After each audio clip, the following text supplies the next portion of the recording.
Que el Señor les bendiga, amados hermanos.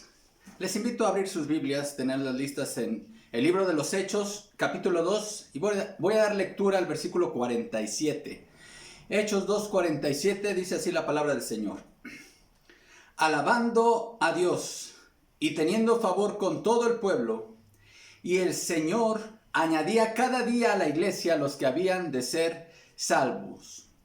Leo la última frase de este versículo. Y el Señor añadía cada día a la iglesia los que habían de ser salvos. Oremos. Padre, en tus manos ponemos este tiempo. En tus manos me encomiendo, Señor, para la exposición de tu palabra. Que sea tu Espíritu Santo obrando en los corazones de cada uno de nosotros, Señor. Trayendo bendición, trayendo instrucción y exhortación. En el nombre de Cristo Jesús, nuestro Salvador. Amén.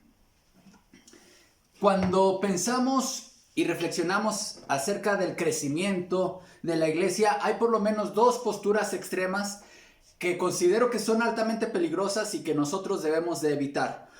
La primera postura extrema es pensar o considerar que las iglesias deben tener como su meta fundamental convertirse en una mega iglesia.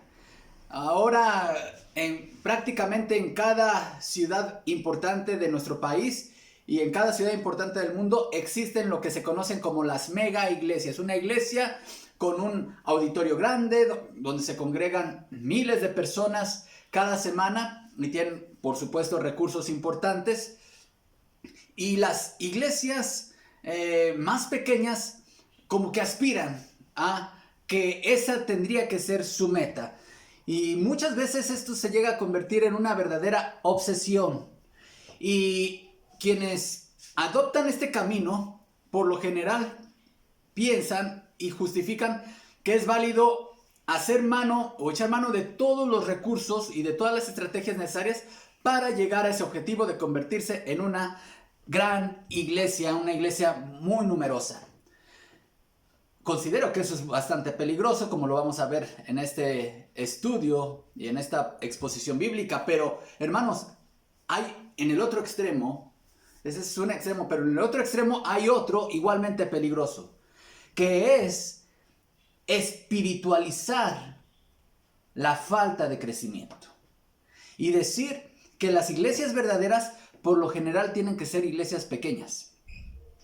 Iglesias con un crecimiento mucho más lento, o pensar que una iglesia sana es una iglesia que no debería crecer, o por lo menos no a la manera en la cual crecen otras.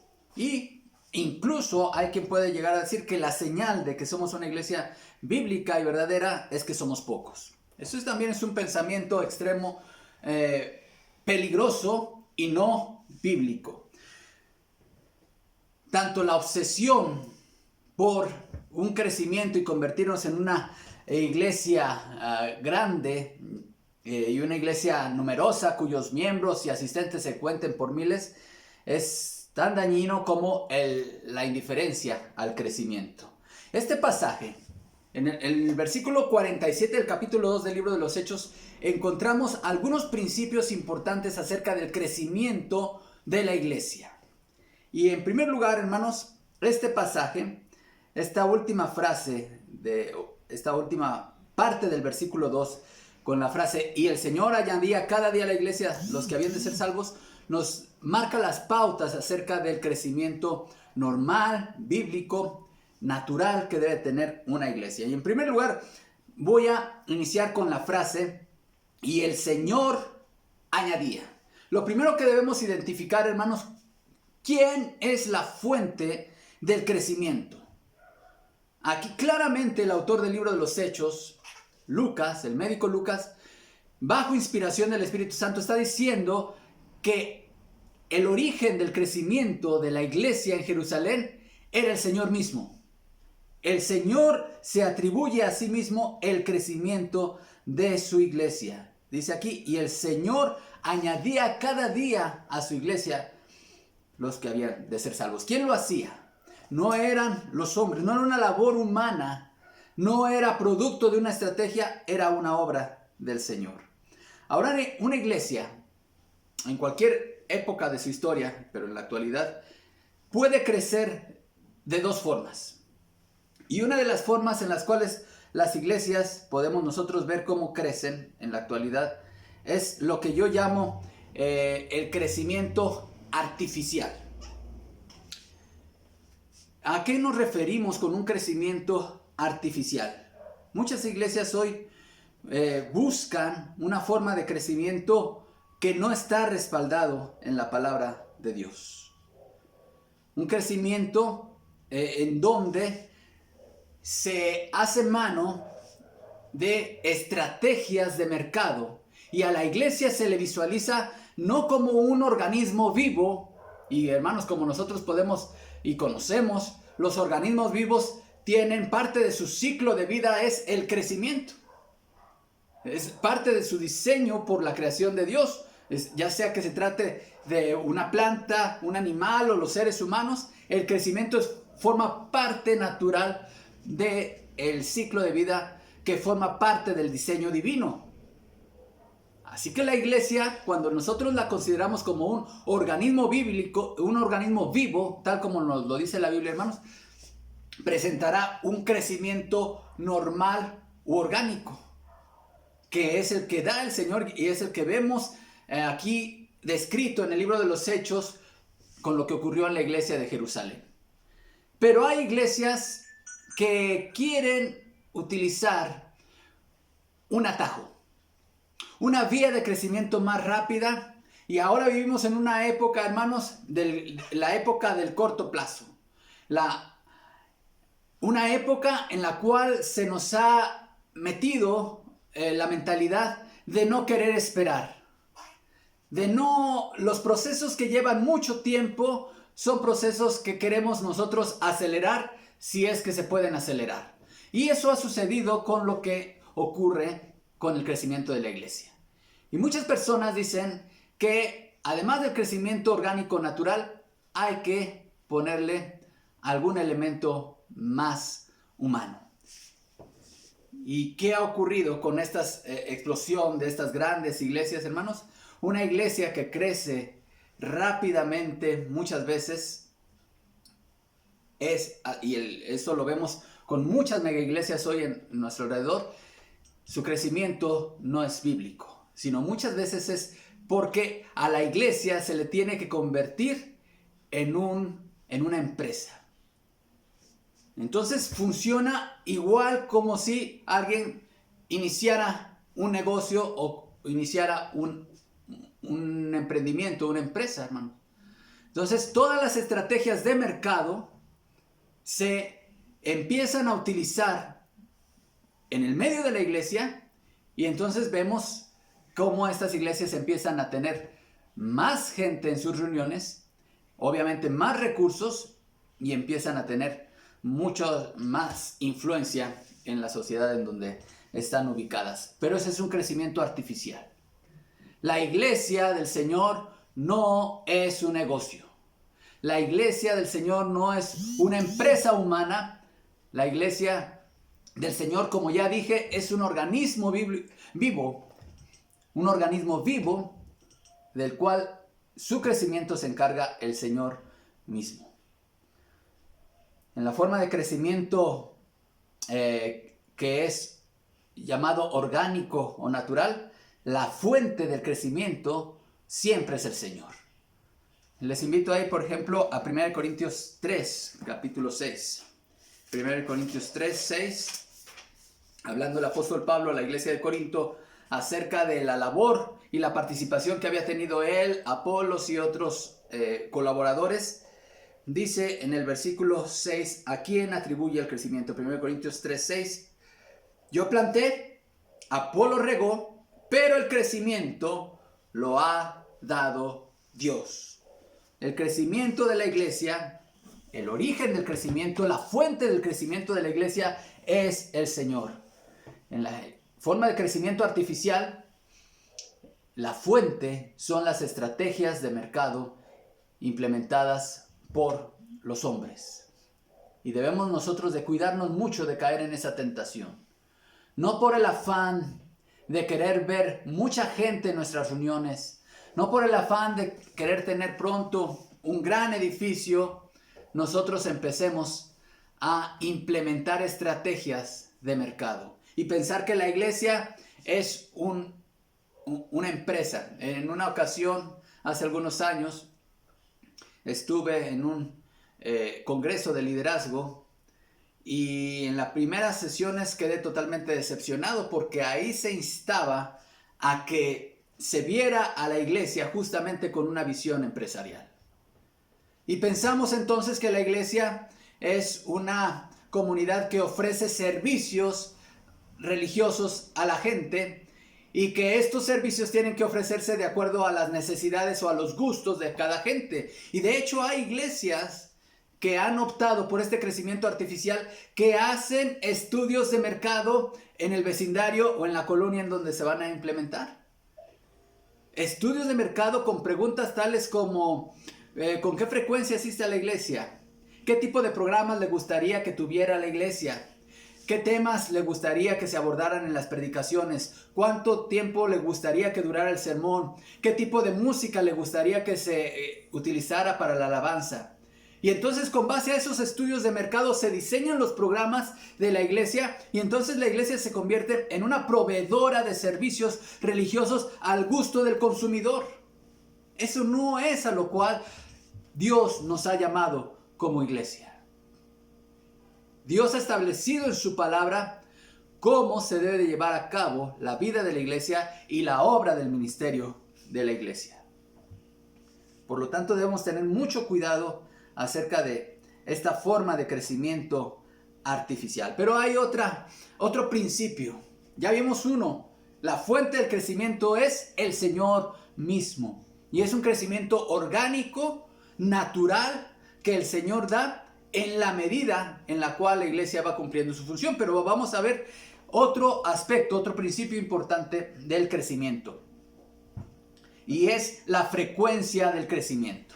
Ya vimos la fuente del crecimiento es el Señor, ahora veremos la frecuencia del crecimiento. Vuelvo al pasaje base en Hechos 2:47. Y el Señor añadía cada día. Nos detenemos ahí, hermanos. El Señor añadía cada día la frecuencia del crecimiento. Los seres humanos, hermanos, todos los días crecemos. Desde el momento en que somos engendrados en el vientre de nuestra madre, empieza el proceso de crecimiento. Y hermanos, continúa hasta llegar a la plenitud de la vida. Así que no hay día en que un niño, un bebé, un joven, un adolescente no crezca. Él no tiene que hacer mucho más que alimentarse, nutrirse bien para que pueda crecer. Pero en realidad no nos dormimos ni se duerme un niño pensando, bueno, mañana cuánto más estatura habré ganado. Es un crecimiento orgánico y de forma natural. Asimismo, la iglesia como organismo vivo todos los días crece en algún aspecto. Aunque aquí hace referencia mucho más al aspecto numérico, hermanos, pero para crecer numéricamente una iglesia primero debe crecer en madurez espiritual. Para que una iglesia crezca numéricamente, primeramente debe crecer en madurez espiritual. No puede haber un crecimiento orgánico, natural, bíblico, si no hay primero, detrás de ello, un crecimiento de madurez y desarrollo espiritual. Y muchas veces no va en relación con los años que tenemos de ser cristianos. Hay gente que tiene muchos años de ser cristiano y sigue siendo un bebé en Cristo. Un bebé en Cristo, un bebé que necesita que se le atienda, un bebé que necesita que se le lleve cuidados especiales. Y la diferencia entre un cristiano maduro y un cristiano no maduro es que el cristiano maduro, él ahora va a dar servicio espiritual a los demás.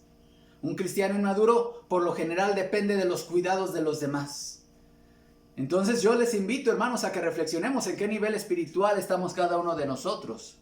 Si nosotros dependemos tanto de lo que hagan otros conmigo, entonces yo soy un cristiano todavía inmaduro. Sí, necesito que todos me cuiden y si alguien de repente no me llama por teléfono, yo ya me siento abandonado. Si no busco el alimento espiritual todos los días, entonces todas esas son señales de inmadurez cristiana. Pero este crecimiento, hermanos, del que nos habla la Biblia aquí en el libro de los Hechos, habla de un crecimiento a nivel iglesia, un crecimiento numérico. Y vemos cómo aquí el Señor se encargaba de dar crecimiento diario. Ya ha quedado claro en el punto anterior, hermanos, que las iglesias debemos buscar el crecimiento orgánico o natural, no el crecimiento artificial que utilizan muchos otros grupos. Ahora, hoy en día existen muchos cursos de iglecrecimiento, se habla mucho del iglecrecimiento. Hay libros que se han escrito, muchos libros que se han escrito para que la iglesia local crezca. Por lo general, hermanos, cuando sabemos o tenemos información de que una iglesia ha tenido un crecimiento exponencial rápido, por lo general siempre queremos conocer cuál es el secreto de su crecimiento. ¿Cuál es su secreto? Yo estoy convencido, mis amados hermanos, que para que una iglesia local crezca, lo primero que debemos desear es desear crecer. A usted le puede sonar bastante extraño, pero hay mucha gente que le tiene miedo al crecimiento. Sí, hay mucha gente en las iglesias y mucha gente en los liderazgos de las iglesias que le tiene miedo al crecimiento.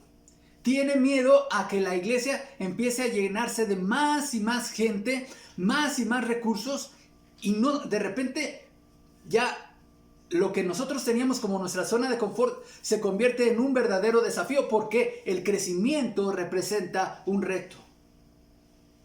Así que lo que primero que debe de desear una iglesia para crecer, lo primero que debe de hacer una iglesia para crecer es desear crecer. Yo no me imagino a estos 120 hermanos ahí en el aposento alto, 120, con 120 inició la iglesia del Señor, pensando en permanecer por muchos años en ese mismo número de miembros. No. Ellos habían recibido las enseñanzas del Señor de que la iglesia estaba destinada al crecimiento. El crecimiento natural de una iglesia está asociado con la medida en que la iglesia cumpla con las 6 funciones vitales de la iglesia que ya hemos visto en las 2 predicaciones anteriores, hermanos. En la proclamación del evangelio, en la enseñanza de la sana doctrina, en la observancia de las ordenanzas, en la comunión entre hermanos, en la adoración y en el servicio. En la medida en que una iglesia es fiel en cumplir con las 6 funciones vitales bíblicas que Dios ha establecido para su iglesia, en esa misma medida se verá el crecimiento. Es inevitable que una iglesia crezca si una iglesia está cumpliendo con estas 6 funciones vitales. No es casualidad, hermanos, que esta última frase del versículo 47 aparece construida gramaticalmente como una consecuencia de la narración sobre la vida de la iglesia en sus primeros días. Yo inicié este mensaje leyendo únicamente el versículo 47, pero ¿qué hay detrás del versículo 47? Es una descripción de cómo era la vida en los primeros días de existencia de la iglesia después de la conversión tremenda de 3,000 personas con el sermón poderoso del apóstol Pedro. Era una iglesia que estaba cumpliendo con fidelidad esas 6 funciones vitales. Pero quiero llamar su atención, hermanos, a una de ellas, a la relación directa que se establece en este pasaje entre una de las 6 funciones vitales, que es la proclamación del evangelio, y el crecimiento. Y voy a citar 3 versículos del libro de los Hechos, basándonos en la frase cada día. Hechos 2:46 dice: y perseverando unánimes cada día en el templo y partiendo el pan en las casas, comían juntos con alegría y sencillez de corazón. Y Hechos 5, 42, que es un pasaje que veremos más adelante si Dios lo permite, dice, y todos los días en el templo y por las casas no cesaban de enseñar y predicar a Jesucristo. Ahora, este pasaje nos está diciendo de que lo que ocurría todos los días o cada día, tanto en el templo como en las casas, era el secreto del crecimiento. ¿Por qué? Porque cada día el Señor añadía a la iglesia los que habían de ser salvos. ¿Qué ocurría cada día en el templo y con las casas? Y por cierto, hago un comentario al margen aquí, hermanos. La iglesia de Cristo nació en las casas. El templo al que hace referencia aquí no es el templo de la iglesia. No, se refiere justamente al templo judío de Jerusalén que estaba todavía en pie ahí. Entonces, en alguna sección de este templo, todos los días estos discípulos se reunían, pero también en las diferentes casas. ¿Qué ocurría aquí? Lo que ocurría cada día en la iglesia del Señor, en el templo y en las casas, era la vida normal de la iglesia, al practicar las 6 funciones vitales. Pero como ya hemos explicado en sermones anteriores, hermanos, noten cómo el capítulo 5 pone énfasis en una de las 6. La predicación de Jesucristo. Predicación y enseñanza de Jesucristo. Todos los días, la iglesia de Jerusalén, en el templo y por las casas, predicaba y enseñaba a Jesucristo. Quiere decir que aquí hay por lo menos 2 funciones vitales, hermanos: la proclamación del evangelio y la enseñanza bíblica, el discipulado. Una iglesia que todos los días está proclamando el evangelio, una iglesia que todos los días discipula, es una iglesia que todos los días crecerá numéricamente. El crecimiento de la iglesia tiene que ver con los hábitos diarios de la iglesia. Si una iglesia predica el evangelio todos los días habrá crecimiento. En la medida que nosotros retrasemos o pongamos un intervalo de tiempo entre proclamar el evangelio, discipular, si nosotros lo hacemos cada mes, cada año, cada 6 meses, entonces en ese ritmo crecerá la iglesia. Pero si nosotros tenemos una pasión por las almas y diseñamos programas y ministerios intencionales para alcanzar a otros para Cristo y para estar discipulando, hermanos, entonces esperemos un crecimiento rápido. ¿Por qué? Porque eso es lo que vemos aquí en el libro de los Hechos. Y no estoy hablando de crecimiento artificial como el que hablaba al principio, hermanos. Estoy hablando del crecimiento normal y natural de la iglesia del Señor. Pero en tercer lugar hay un tercer principio que nos marca este pasaje, hermanos. Ya vimos, la fuente del crecimiento orgánico natural es el Señor. No es el hombre ni su estrategia, es el Señor y su gracia. Pero en segundo lugar, la frecuencia del crecimiento está ligada a la frecuencia en la cual la iglesia sea fiel en cumplir las 6 funciones vitales de la iglesia, específicamente la proclamación del evangelio y el discipulado. Pero en tercer lugar, veamos cuál es el objeto del crecimiento. Dice el versículo 47, y el Señor añadía cada día a la iglesia. El objeto del crecimiento es la iglesia. Ahora, ¿qué es la iglesia, hermanos? La iglesia es el cuerpo de Cristo. La Biblia nos habla de la iglesia en 2 dimensiones, la iglesia universal y las iglesias locales. No debemos de perder de vista que ambas son 2 facetas de la iglesia de Cristo. Si hoy alguien preguntara, oye, ¿cuántas iglesias existen? Pues a esta pregunta se enfrentaron los primeros cristianos, hermanos, y la respuesta, basándonos en la palabra de Dios, es que existe una sola iglesia. Hay una sola iglesia. La iglesia es una. Y esta verdad la podemos nosotros considerar cuando vemos las figuras que el Nuevo Testamento le da a la iglesia. Cristo solamente tiene un solo cuerpo, no muchos cuerpos. Cristo tiene una sola esposa, no muchas esposas. Cristo tiene una sola casa, un solo templo. Todas estas son figuras que el Nuevo Testamento da a la iglesia. Así que la iglesia de Cristo es una. Y aquí estamos hablando de este carácter universal e invisible que tiene la iglesia. Ahora bien, cuando hablamos de la iglesia, no nos estamos refiriendo a una institución con una estructura visible, con una jerarquía y con una sede en algún lugar del mundo. Cuando alguna de las tantas iglesias o denominaciones que existen hoy se atribuye a sí misma el hecho de ser la iglesia de Cristo, en ese momento ese grupo debe ser descartado como parte del cuerpo de Cristo. Nosotros como bautistas tenemos una identidad doctrinal, hermanos, una identidad histórica, hay una identidad de principios que nos han identificado y definido a través ya de varios siglos.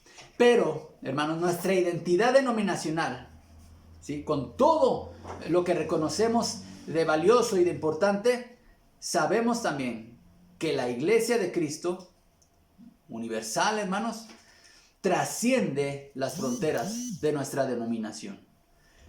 El romanismo se ha adjudicado a sí mismo, como institución, el ser la iglesia de Cristo, argumentando su supuesta sucesión apostólica y su antigüedad. Pero como lo dijeron los reformadores, hermanos, la sucesión apostólica no está o no se da por una lista de papas, sino que la sucesión apostólica se da en perseverar en la enseñanza de los apóstoles. Ahí está la sucesión apostólica. Ahora bien, ante tanta diversidad de organizaciones que se llaman a sí misma iglesia, es muy importante que sepamos identificar cuáles grupos podrían ser considerados dentro de este cuerpo místico de Cristo, hermanos. Y por lo menos hay tres marcas que los reformadores dejaron en claro acerca de qué tenía que tener una iglesia para poderla considerar como parte de esta iglesia universal. Uno, la predicación del verdadero evangelio, lo cual incluye tener un concepto bíblico de la persona del Señor Jesucristo. Ya con esto, hermanos, hay muchos, ya estamos dejando fuera muchos grupos que son blasfemos respecto a la persona del Señor Jesucristo. Aquí quedan fuera todos los unitarios, quedan fuera todos los ruselistas y todos los otros grupos que tienen un concepto distinto de nuestro Señor Jesucristo. Ellos no forman parte de la iglesia de Cristo, esas sectas. Pero tampoco aquellas que predican un evangelio desvirtuado. No forman parte del cuerpo de Cristo aquellos grupos que predican el evangelio de la prosperidad, que es una distorsión del evangelio de Cristo. No forman parte de la iglesia de Cristo aquellos grupos que predican una salvación a través de méritos humanos o por obras. Ellos no forman parte tampoco del cuerpo de Cristo. Pero volviendo al pasaje de Hechos, hermanos, aquí se nos dice que el Señor añadía a la iglesia. La iglesia de Cristo está destinada al crecimiento. El Señor habló en sus parábolas del reino acerca del crecimiento que tendría su reino. Y en Mateo 13:31 dice, otra parábola le refirió diciendo, el reino de los cielos es semejante al grano de mostaza que un hombre tomó y sembró en su campo, el cual a la verdad es la más pequeña de todas las semillas, pero cuando ha crecido es la mayor de las hortalizas y se hace árbol de tal manera que vienen las aves del cielo y hacen nidos en sus ramas. ¿De qué está hablando el Señor, hermanos? De ese reino en potencia que es la iglesia en la actualidad. Ese reino, hermanos, que inició con un origen modesto. 120 personas reunidas en un aposento alto. Cito a William Berkeley en su comentario al Nuevo Testamento comentando esta parábola de la semilla de mostaza. Y dice Berkeley, y cito, Jesús dijo que su reino era como un granito de mostaza que se hace como un árbol cuando crece. La lección estaba más clara que el agua. El reino del cielo parte del comienzo más humilde, pero nadie sabe dónde terminará. En el lenguaje oriental y también en el del Antiguo Testamento, una de las figuras más corrientes de un gran imperio es la de un árbol frondoso, y las naciones vasallas se representan como los pajarillos que se encuentran cobijo y descanso entre sus ramas. Fin de la cita. En eso habría de convertirse y se ha convertido la iglesia de Cristo, hermanos. Y aunque es una estructura, ya dijimos, no es una institución con una estructura visible, hermanos, la iglesia de Cristo, pero es evidente la influencia que ha tenido la iglesia de Cristo en el mundo. Prácticamente el conocimiento de nuestro Señor Jesucristo ha llegado a todas partes del planeta. Nos gusta pensar en el reino de Dios, hermanos, como un gran árbol, donde vienen las aves del cielo y hacen en él su nido. Pero no nos gusta pensar en el reino de Dios en su comienzo modesto.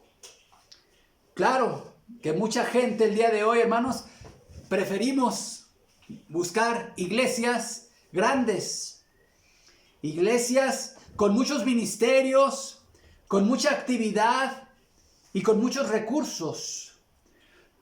No nos gusta picar piedra en iglesias que apenas están comenzando, donde hay que trabajar arduamente, donde no hay comodidades ni grandes recursos, pero así es el inicio modesto de la iglesia cristiana. En un segundo piso, alquilado por 120 hermanos. Y miren nomás en qué se ha convertido la iglesia del Señor el día de hoy. Una iglesia que hace la voluntad de Dios, inevitablemente crecerá. Una iglesia verdaderamente bíblica deseará crecer y crecerá, hermanos. Pero vemos el cuarto principio, la calidad del crecimiento. Hemos visto hasta ahorita 3 principios: la fuente del crecimiento, el Señor mismo. En segundo lugar, hermanos, vimos que también la frecuencia del crecimiento, cada día, el objeto del crecimiento que es la iglesia, y ahora vemos la calidad del crecimiento.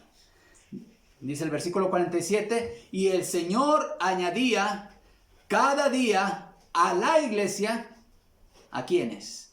Los que habían de ser salvos. ¿De qué debemos buscar que sea llena la membresía de una iglesia, hermanos? La respuesta es de gente salva. Hoy sabemos que las iglesias locales, hermanos, y esto es el testimonio de toda la historia de la iglesia, nos lo da la palabra de Dios en el Nuevo Testamento, están conformadas y siempre han estado conformadas por gente verdadera, que es verdaderos creyentes en Cristo Jesús, y también por algunos que podemos mencionarlos como simples profesantes. Gente que no ha nacido de nuevo, pero que profesa creer en Cristo. Y ahí están combinados en la membresía de la iglesia. Ahí están combinados. Nosotros muchas veces no podemos identificar a los verdaderos creyentes de aquellos que solamente son profesantes, pero ahí están en la iglesia local.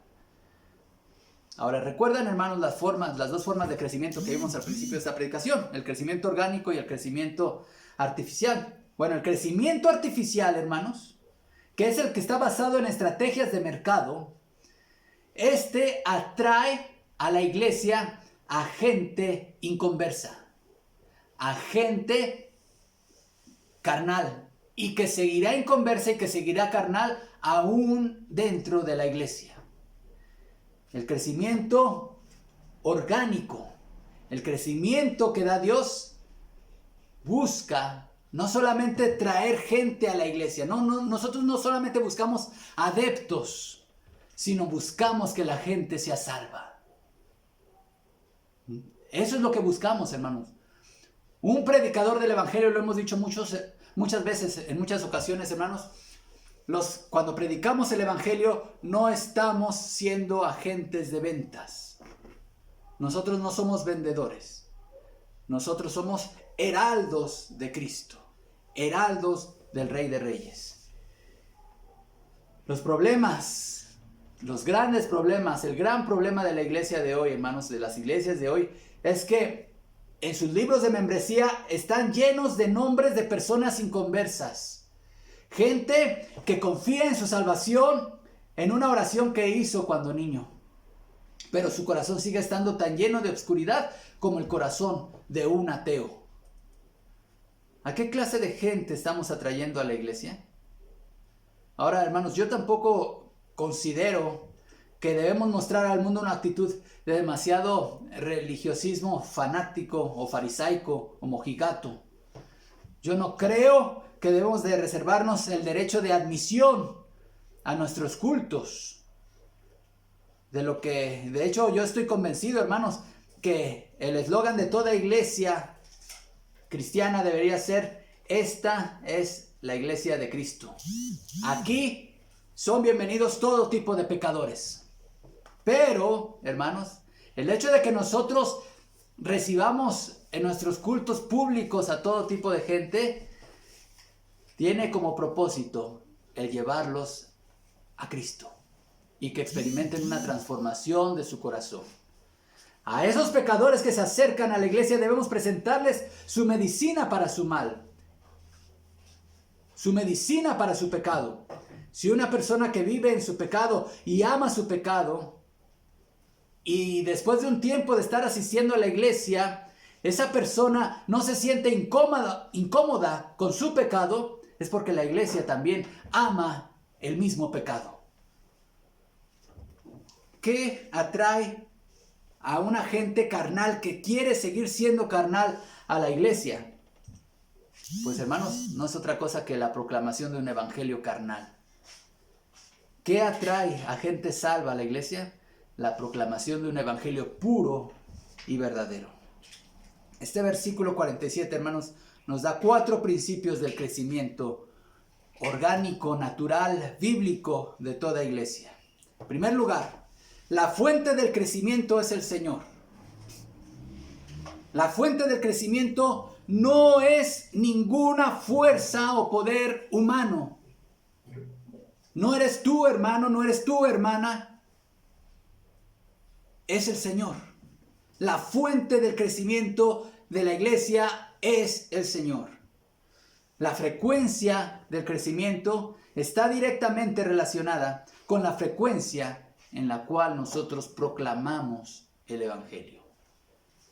En tercer lugar, el objeto del crecimiento es la iglesia de Cristo. Ahí debemos centrar nuestros esfuerzos. No en hacer crecer nuestro propio ministerio, no en hacer crecer nuestro propio nombre o hacer crecer el ministerio, algún otro ministerio para eclesiásticos, sino en primer lugar, en hacer crecer la iglesia del Señor. Y en cuarto lugar, la calidad del crecimiento. No busquemos llenar la iglesia de gente carnal, sino que los salvos, la gente salva, encuentre en la iglesia el ambiente adecuado para su desarrollo espiritual. La iglesia va en busca de pecadores y los atrae al cuerpo de Cristo para que experimenten una conversión, un cambio de vida, sean nuevas criaturas. No para que sigan desarrollando su pecado ahora dentro de la iglesia, sino para que experimenten la transformación que da el evangelio de Cristo. Vamos a orar. Señor, gracias por tu palabra. Ayúdanos, Señor, a ser esa iglesia fiel, que busca el crecimiento, pero no un crecimiento a corto plazo, no con atajos, sino un crecimiento orgánico, natural, que es el que nos das en tu palabra. Te rogamos, Padre, que nos ayudes a ser fieles en cumplir estas 6 funciones esenciales, vitales, que tú nos has dado como iglesia. Ayúdanos a ser una iglesia fiel, una iglesia que te ame, pero que también ame el proclamar el evangelio y ame a los pecadores para llamarlos a ti, llevarlos a ti a tus pies. En el nombre de Cristo oramos, Padre. Amén. Que el Señor les bendiga, hermano.